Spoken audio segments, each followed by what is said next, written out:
Señoras y señores, muchísimas gracias por continuar con nosotros. Mire, el país está atento a lo que el gobierno ha llamado, probablemente sea una reforma fiscal o una reforma tributaria, en fin, tiene que ver con impuestos. No sabemos qué conllevará esa reforma. Pero para hablar de en qué consiste eso, lo que podría ser, lo que no podría ser, nosotros tenemos a un consultor, auditor, que maneja el tema de los impuestos de una manera excelente. Vamos a hablar con Manuel Villa para que nos explique en qué consisten estas cosas. Muy buenos días, don Manuel. Muy buen día, don Geraldino. Muy buen día, Daniel. Un gran placer estar por acá. Lo primero, Manuel, que yo quiero saber, porque alguna gente habla de reforma fiscal y otra gente habla de reforma tributaria. ¿Hay alguna diferencia entre las dos? No hay ninguna realmente. ¿Es lo mismo? Sí, es lo mismo. Lo que diferencia eso es que usted coge, vamos a decir, una tributaria cuando quiere tocar uno específico.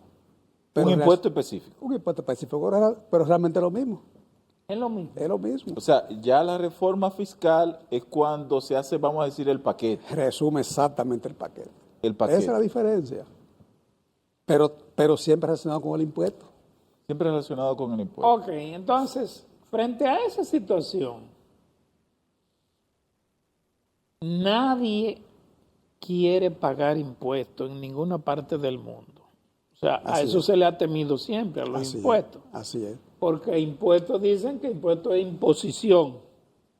¿A qué obligado que hay que pagarlo? Y es impuesto. Y es impuesto realmente. Entonces, es obligatorio, no es con gusto. Entonces, yo le pregunto, la pregunta del día es,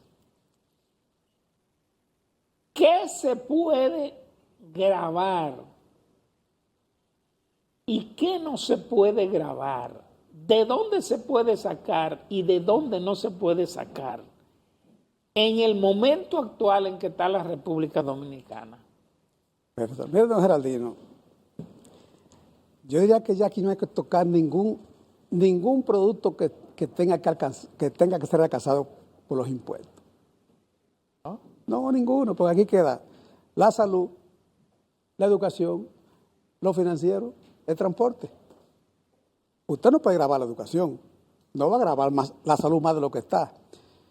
Y más con una salud tan deficitaria como nosotros tenemos. Si nos vamos a la educación es lo mismo. Entonces, ¿para qué vamos a grabar la educación, la salud, si no podemos darle el servicio adecuado que se merece la población?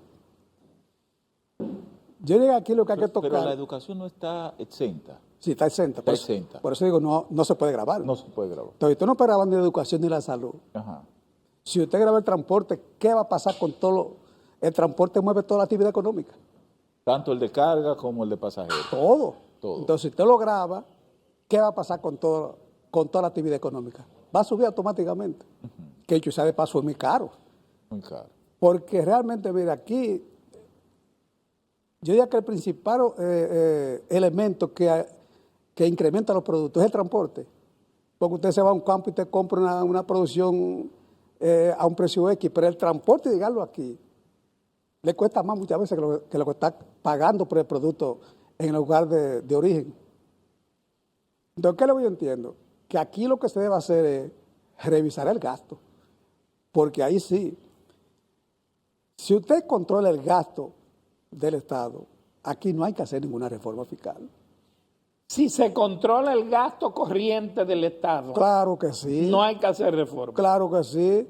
Ahora nosotros vivimos comparando que tenemos la presión fiscal más baja Exacto. de Latinoamérica y eso no es así. No es así. Eso no es así. Porque eso es lo que nos han vendido siempre, de que el nivel de la presión fiscal que es bajito. Que es bajito, que no es comparable con el de otros países. Pero váyase usted, por ejemplo, a Nicaragua. ¿Cuál es la presión fiscal de Nicaragua? Es un 21, un 22%. ¿Y está mejor que nosotros? No está mejor que nosotros. No. Usted se va a Honduras, es más alta que nosotros, con un 22%. O sea, el problema de lo fiscal no es no es la presión, no, es el manejo de los recursos que genera esa presión fiscal. Pero entonces, ¿qué hacer, por ejemplo? Porque estamos en una coyuntura incómoda. El gobierno necesita recursos para operar en lo inmediato, pero tiene unos compromisos con unas deudas que también nos están dando demasiado fuerte. Entonces, hay que pagar una deuda con compromisos que se han contraído, pero hay que mantener una operación actualmente. Lo que pasa es que si partimos de ese hecho, aquí nunca va a haber posibilidad de eliminar los déficits. Porque nosotros aquí del 92 para acá, la presión fiscal ha venido subiendo. Sí. Ahora, ¿qué pasa con ese aumento?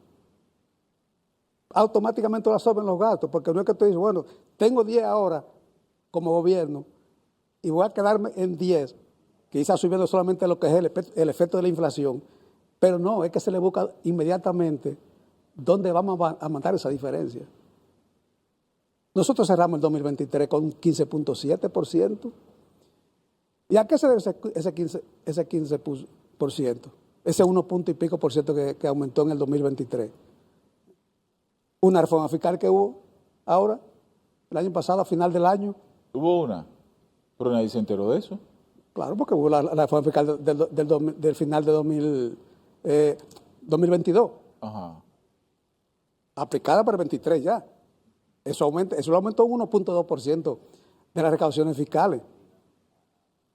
Pero ¿se redujo el gasto? No se redujo el gasto del gobierno, al contrario, que eso fue que aumentó.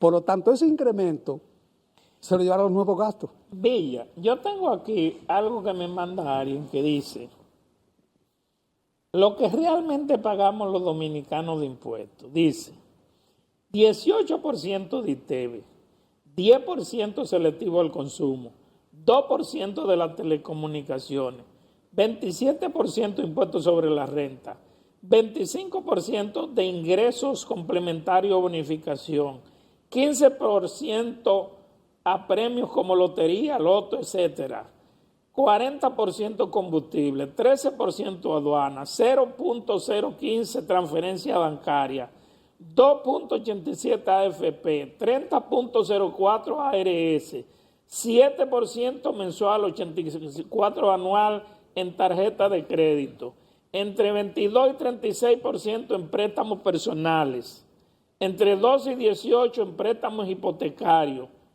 pago de peaje incrementado para usar carretera, pago por diferencia cuando visita al médico o usa servicios de salud, el impuesto a los residuos sólidos. Y comienza por ahí a decirme cosas que es así el asunto. Claro, así mismo es. Así mismo es. Mire, nosotros si somos abiertos y claros en decir lo que son los impuestos aquí y lo que es la presión fiscal aquí. De hecho, yo vi un economista que dijo que era un 80%. Y prácticamente lo tildaron, no sé de qué, pero realmente es así.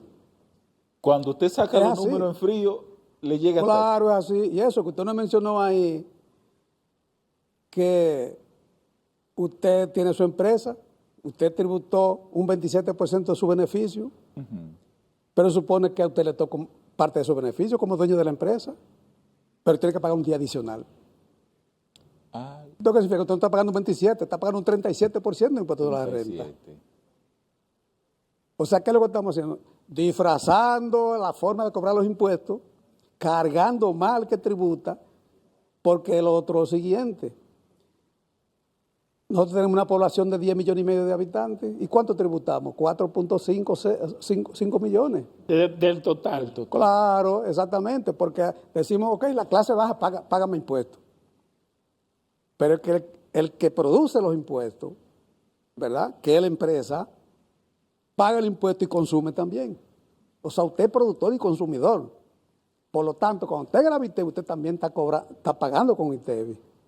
Cada vez que usted sale de viaje, ¿cuánto usted está pagando de impuestos? Entonces, un 48%. Pero entonces yo me pregunto, ¿y qué podrá grabar entonces el gobierno en esta reforma tributaria? Mire, yo no grabaría nada, por qué lo estoy diciendo. Sencillamente controla usted el gasto. controle usted, porque va a pasar una reforma fiscal ahora y vamos a aumente 2%, un 1.5%, supongamos. Pero ¿qué pasa? ¿Qué sucede el próximo año? Sigue incrementando la nómina, siguen incrementándose los salarios en el Estado. Siguen haciendo gastos innecesarios. Exactamente. Otro elemento que pasa en nuestro país. ¿Cuál es? Una botella en impuestos internos, que es la que cobra los impuestos. Porque usted como contribuyente, si le vendió al Estado, usted tiene inconsistencia permanentemente. Permanentemente tiene inconsistencia. Claro. Oh, pero ahí está, porque, por ejemplo, ahí viene el caso del anticipo, ¿verdad? Un elemento. Ese es un elemento. Es un elemento. El mismo ITEVI, prácticamente aquí, es un anticipo. Es un anticipo. Sí, un anticipo. Porque usted era, ok, usted Sí, está porque desde que yo te facturo ya te lo debo. ya, usted factura el 30 de junio. Aunque yo ahora. nunca lo cobre. Aunque nunca lo cobre. Aunque nunca lo cobre. ¿Qué sucede con vender al Estado? Usted le facturó hoy. Hoy. Al que usted le facturó, quizá viene pagándola a usted en noviembre, diciembre. Por O ahí. quizás no le pague. O quizás no le pague. ¿Pero qué va a pasar en diciembre? Reporta la factura de hoy. Sí. Pero por Hacienda, entonces, ¿qué es la que hace los desembolsos? Si usted cobra vía Hacienda, entonces el Estado lo considera que es un ingreso adicional, que son ingresos. Pero la vez tiene esa factura reportada ya en el mes de junio. Sí. Sí. No, pero lo notifica a usted que tiene una inconsistencia. Si usted no se puede defender, usted va a pagar eso. Y a su juicio, de todas esas cosas, ¿qué se debería eliminar? Mire, yo elimino el ITEVI El ITEVI. en la forma de cobrarlo. Yo elimino la forma de cobrar el ITEVI y la forma de cobrar el anticipo. ¿Cómo lo haría? Vamos a ver. Bueno, Le doy un incentivo al que pague ITEVI. no, ni siquiera incentivo. Le pongo un premio anual. No, ni siquiera nada de eso. O por un número que anual a la industria o a la empresa o al contribuyente le salga un premio que se pueda sacar, ¿no? Qué sé yo, no sé. No, yo hago lo siguiente. Yo como Estado me sacrifico un primer año. Un primer año. Un primer año. ¿Verdad? Pero necesita 4. Son dos elementos para lograrlo. Pero vamos por el primero. No voy a cobrar el anticipo. Como yo no voy a pagar anticipo en el año, cuando yo liquide mi impuesto al final del año, quizás no tenga para yo pagar la totalidad. Porque el anticipo realmente es un avance a lo que usted va a producir en el futuro. A la proyección de lo que A una usted va a proyección. producir. Y si no se da, Sí. ya usted desangró su empresa. Ya usted la desangró. Entonces, no me paga anticipo este año. Ahora, lo que tú liquides al final del año, entonces eso sí yo te lo voy a dividir entre 12. ¿Cómo así? Explíqueme. Claro. Vamos a ver. Yo liquido ahora, por ejemplo, el año 2024. ¿Cuándo se va a liquidar? En el caso de las empresas, se va a liquidar en abril. En abril. Ok, en abril, como usted no tiene, porque usted no pagó anticipo en este año, yo te voy a dividir en 12 cuotas. Tú vas a pagar mayo, junio. Tú vas a pagar el mismo proceso que estamos haciendo ahora, pero inverso. Que en vez de hacerlo yo como empresa, lo sea el Estado. Lo sea el Estado. ¿Y cómo yo puedo decir, por ejemplo, como Estado? Bueno, como yo voy a dejar de percibir dinero en ese periodo, yo voy a arreglar dos elementos. Miren, aquí solamente con ustedes decir, vamos a hacer una amnistía, vamos a amnistiar, por decir un nombre, Ajá. a todos los inmuebles que se murió el papá, que se murió la mamá, que nos ha hecho declaración sucesoral. Sí, es verdad. Pero que si fueran a hacerla hoy, el inmueble no da para pagar el impuesto. Porque el impuesto es más que lo que valdría el inmueble. Sí. Entonces, vamos a administrar eso para que todo el mundo haga su declaración sucesoral. Y entonces ¿Y a partir de esa declaración sucesoral ya tú lo puedes poner un impuesto por el activo. Exactamente. Usted va a recibir ya el impuesto por activo, pero es un 3% que todo le queda en el sucesoral ahora. Sí. Es un 3%. ¿Y verdad? ¿Y es verdad? ¿Y cuál es el otro? ¿Cuántos inmuebles hay en este país que no tienen título? Pero tienen años. Sí. Bueno, vamos a regularizar eso. Vamos a ver en manos de quién están. Ok, eso ya es suyo. A partir de ahora usted va a tener su título. Y el Estado va a recibir. Pero lo que se habla, Villa, es de lo que entre las cosas que supuestamente tienen programado está ampliar la base del ITEVI, pero bajarla. Mire, lo que pasa es que yo vuelvo al principio. Usted no puede grabar el arroz. Sí, pero se va a grabar, No graba la habichuela.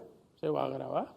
Y el pollo, y la carne, Al y menos la leche. en la propuesta que Y anda, la leche. que anda en la palestra, eso es lo que es. Lo van a bajar a 10 o a 12, a 6, a 8, no sé. Pero abarcaría más productos. Abarcar el producto, ¿verdad? Porque la última reforma del 2012 grabó unos cuantos productos de la canasta Sí, familiar. con un 8 que tampoco eran transitorios y tampoco lo quitaron. Es que aquí no se quita nada transitorio, aquí todo lo transitorio se queda. El punto 15 era un transitorio, Sí, el 1% activo era un transitorio y se ha quitado. No, No. no sé qué. No se ha quitado. Entonces aquí nada que se invente de que no, desde que el Estado ve que puede sacar dinero, no lo quita. no lo quita. No lo quita. Pero sería lo factible entonces ampliar la base del ITEVIS, bajar lo que sería la tarifa y aplicarla entonces a más productos. ¿Sería eso factible para generar mucho más recursos para el Estado? Lo que pasa es que, fíjese qué sucede. Yo repito, el transporte usted no puede grabarlo, que es una base amplia, ¿verdad? Ok. No puede grabar la educación, no va a grabar la salud. Y el otro sector financiero. Usted no va a grabar el sector financiero, que quizás es el que puede soportar un poquito más. El sector financiero, que está exento. Pero yo le voy a decir una cosa, Villa. El último informe que yo vi del sector financiero decía que los bancos se habían ganado 60,000 millones de pesos el año pasado. Exacto. O Y es sea así. que yo hallo que es exorbitante. Claro. Grave el sector financiero. Sí, pero eso con las AFP. No, la los cuartos de las banca AFP. múltiple, decía la banca Con los múltiple. cuartos de las AFP. Exactamente. Lo que pasa es, ¿qué sucede con la AFP? Porque es otro elemento. Es otro elemento. Es otro elemento. Pero bueno, usted como empresa está pagando prestaciones laborales, Sí. está pagando FP, 16.5% por cada empleado. Y eso no es una carga fiscal para el sector productivo. Sí, pero una carga fiscal para el trabajador también. Lo que pasa es que el trabajador paga 5 puntos y pico por ciento Sí, pero como de su quiera está grabado. de su salario. Sí, exactamente, está grabado, por eso digo. Entonces, ¿qué pasa? Si usted graba la FP o la Seguridad Social, usted está grabando mal la empresa y mal trabajo. Y te lo va a cargar a ti, el trabajador. Exactamente, exactamente. Entonces, pero ¿qué es lo que sucede? Es que no hacemos nada con decir, vamos a poner impuestos y si al final el impuesto va a tener otro origen inmediato. Y otro tema, Inmediato, Geraldino. otro tema, Villa, por ejemplo, el tema de las exenciones. Dicen Sí. que anda por un 3, casi un 4% de exenciones, Sí. de subsidios, de exenciones A sectores. a sectores empresariales, a grandes empresas, incluyendo el transporte. Sobre todo que no se justifican algunas ahora, algunas exenciones. Sí, por ejemplo, Por ejemplo, al turismo se incentiva muchísimo con grandes cargas. Minería, electricidad, por ejemplo. exacto. Por ejemplo, el turismo que fue una ley justamente para posesionar el país, ¿verdad? Ya cumplió su rol. Exactamente. ya cumplió su rol. Sí. Por lo tanto, ya el turismo no tiene por qué tener una exención. Y si se le quiere mantener, bajarle la exención. Bajársela. Ok. Porque es un sector que ya está posesionado, Sí. más que posesionado. Sí. La energía, yo diría que no, porque ¿qué energía tenemos nosotros? No tenemos energía nosotros, pero Villa, decimos, vamos a conseguir gran cosa por ahí. A mí siempre me ha preocupado porque me afecta a mí directamente. Yo digo, yo le compré mi casa al banco, pero yo tengo que pagarle al Estado 15,000 pesos por mi casa. De IPI, Sí. perfectamente. Bueno, mire, es un elemento. En el 2012, que justamente se cambió la modalidad del impuesto, del IPI, Sí, que lo subieron por la cantidad de bienes. lo unificaron. Sí, lo unificaron. Porque o sea, que los inmigrantes antes pagaban individual. Individual. Lo que Sí, vale- Ahora te la suman. Ahora se la suman. Sí. Por lo menos usted paga 100 pesos por un metro de tierra y está pagando por un metro de tierra. Pero ahí, Ahora, ¿qué ahí pasó a quien eso? más se afecta es a la clase media. Exactamente. ¿Qué pasó con eso? Que usted que tiene un dinero por ahí en un banco, donde sea, usted coge y lo invierte en un apartamento, por ejemplo, para rentarlo, para negocio. ¿Qué pasó en el 2012? Sí, las recaudaciones por ese concepto fueron mucho, crecieron mucho, crecieron un 20% de impuestos de recaudación en ese periodo. Pero ¿qué pasó a partir de ahí? Se paralizó la construcción. Sí, ¿Y aquí duramos 4 o 5 años prácticamente con la construcción paralizada? ¿Y cuánto le genera a un constructor, un edificio, una torre al Estado cada vez que hace una transferencia de un inmueble? El ITEVI que paga en la compra de los materiales, porque el inmueble no paga ITEVI, pero todo lo que gasta para producir el inmueble paga ITEVI, y paga todo tipo de impuestos. Sí. Entonces cae la construcción y hoy todavía, óigame bien, la construcción no está a los niveles de cuando empezó, de esa época. No ¿Y está a los qué se niveles. puede hacer con ese impuesto? Mira, ¿Bajarlo, subirlo, arreglarlo, qué? bajar el impuesto. Bajar el impuesto, ¿para qué? Para motivar que la gente siga adquiriendo propiedades. Porque que el Estado se beneficia más de más impuestos. Mientras más rota la economía, mientras más rota la producción, más impuestos va a recibir. Porque cada vez que usted construye un inmueble... Yo creo que ese impuesto era originalmente, si no me equivoco, creo que era a la propiedad inmobiliaria suntuosa, era algo así, ¿no era? No. Siempre ha sido el mismo impuesto. Siempre ha sido el mismo. Sí. La diferencia es que estaba individualizado y que usted, por ejemplo, vivía en su casa. Era hasta 5 millones. Era hasta 3 millones cuando eso. Al principio. 3 millones estaban exentos. Exacto. Después No hasta pagaba. 5. No pagaba. Entonces, y así iba entonces, este paga tanto, y usted pagaba relativamente poco para la época, ¿verdad? Pero ¿qué sucede? Que al unificar los inmuebles, oye, eso se lo multiplica por 10, Sí, por 10. sí. Y usted se preguntará, bueno, pero ven acá, si yo hago una plaza comercial, por ejemplo, o una torre de apartamentos para rentarlo, pero fácilmente usted tiene 4 o 5 apartamentos que no los rentó en el año, Exacto. Sí. o duró 3, 4, 5 meses vacío en el año, Vacío, sí. pero usted tiene que pagar ese IPI Como quiera. como quiera, Como quiera. que muchas veces esto no pueden ni pagarlo, o tiene entonces que generar acuerdo de pago que le va a generar impuesto adicional. Villa, pero usted... Y ese impuesto Y- adicional no se reconoce como gasto Ese es el IPI, o sea, eso es, Ese es el a IPI. quien le da duro es a la clase media. a la el clase IPI. media, exactamente. Ahora, el impuesto a los activos, ese es otro impuesto. O sea, yo tengo aquí estos 3 muebles que están aquí en mi oficina, esta es mi oficina. Y yo puedo no haber generado un chele en el año entero. Pero tiene 3 muebles. Tiene que pagar su 1%. 1% Un 1% de esa totalidad. del valor de los muebles. Exactamente. O sea, que usted, por la inversión que usted hace para mejorar y dar un mejor servicio, tiene que pagar. No ni siquiera para mejorar el servicio, es para dar el servicio. para tenerlo. Para usted el tenerlo. servicio. Tú compraste 3 computadoras, compraste un escritorio, pusiste una... Ya por eso tú tienes que pagar. Ya usted por eso tiene que pagar. Y usted se preguntará, pero acá, ¿y si yo no hice nada en el año? ¿Qué puede pasar? Porque puede ocurrir. Porque puede pasar. No, porque hay gente que tiene la oficina cerrada el año entero. La oficina cerrada el año entero. Mira, hay empresas aquí, óigame bien, que lo que pagan de ese impuesto al año lo quiebra fácilmente. Porque aquí el que tiene mucho inmueble en un año fiscal prácticamente lo desaparece. Porque tiene que pagar fácilmente 15 o 20 millones Entonces, que no produjo. finalmente, William, usted no le ve salida agradable a esta... No, por ningún lado.